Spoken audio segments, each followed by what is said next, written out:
Boker Tov et Shabbat Shalom.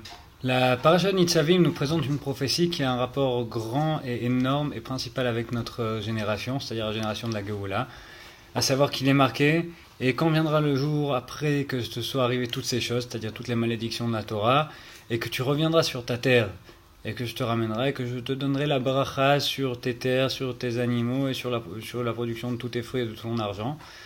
Pourquoi ? La raison nous est donnée dans un passouk dans la 5e montée. Ki yashuv Adonai lasus alecha latov ka'asher sas alavotecha.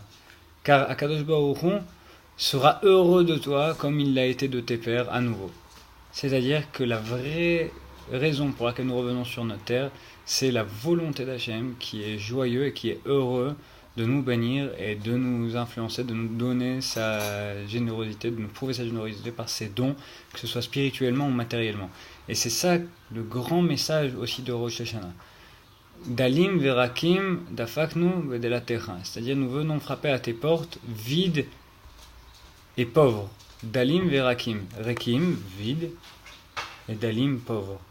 Ça veut dire que la vérité, c'est que la vraie reconnaissance d'Hachem, c'est de demander tout ce que nous voulons demander à Hachem, et y compris le pardon de Rosh Hashanah et la réparation de Rosh Hashanah et la bénédiction pour cette nouvelle année qui arrive, pas parce que nous le méritons, mais parce que Hachem a pour volonté de nous donner. C'est-à-dire ne reposer aucunement sur nos mérites. Maintenant, la grande erreur qu'on pourrait faire en se disant ça, c'est ok, alors si je ne peux reposer sur aucun mérite, pourquoi avoir du mérite ? Pourquoi aller étudier la Torah ? Pourquoi faire des mitzvot si ça ne sert à rien ?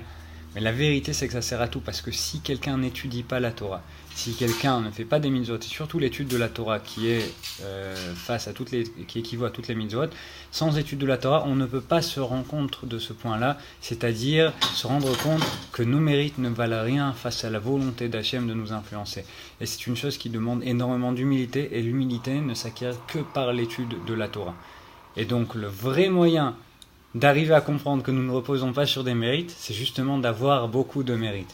Donc voilà, deux messages qui sont en un, qui équivaut le même, c'est-à-dire d'apprendre que nous n'avons pas de mérite et ainsi de bénéficier de la bracha d'Hachem. Shabbat Shalom.